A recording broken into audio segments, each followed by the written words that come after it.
Hey everyone, it's Danny. Welcome back to my channel. Today we are making pumpkin risotto. So this is a really quick, easy and budget-friendly recipe. It has only a few ingredients and it's really easy to make at home.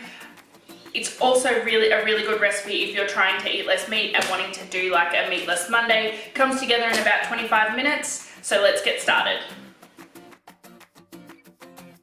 The first thing we're going to do is we're going to cut up our pumpkin into 1 centimeter cubes.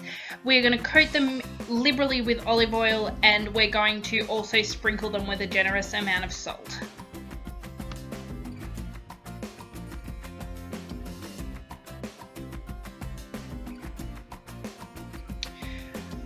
We're then going to place these onto a baking tray. I've just lined mine with a piece of baking paper, and then we're going to bake them in a preheated oven until they are golden and tender. This took about 20 to 25 minutes.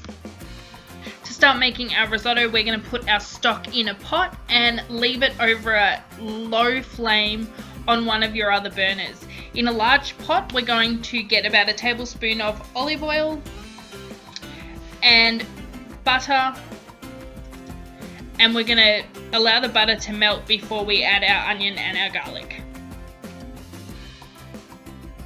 Now that our butter is foaming, we're going to add our onion and our garlic, and we're going to allow the onion and the garlic to cook until the onion is translucent.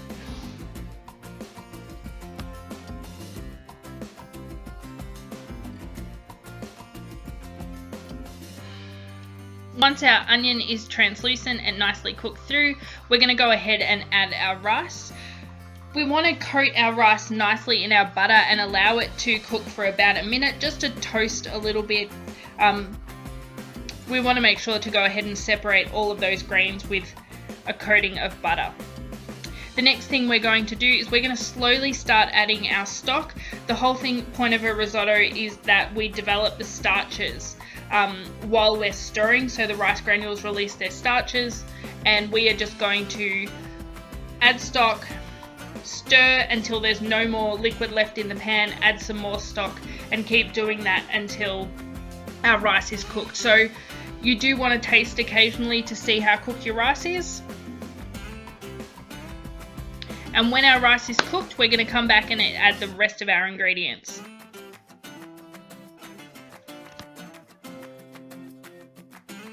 Finish off our risotto, we're going to go ahead and add our Parmesan cheese and give that a quick stir so it gets all nice and melty. And our very last ingredient is to add our pumpkin.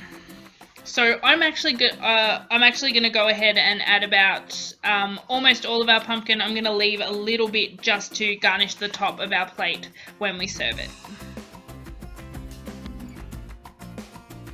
Your finished risotto should have a lovely silky smooth and creamy texture to it. The rice should have a little bit of bite, but be nice and cooked through.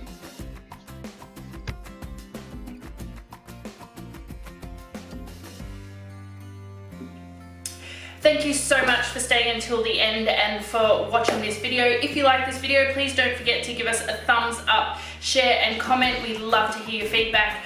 And I'll see you next time for the next recipe on Do It Frugal. Bye!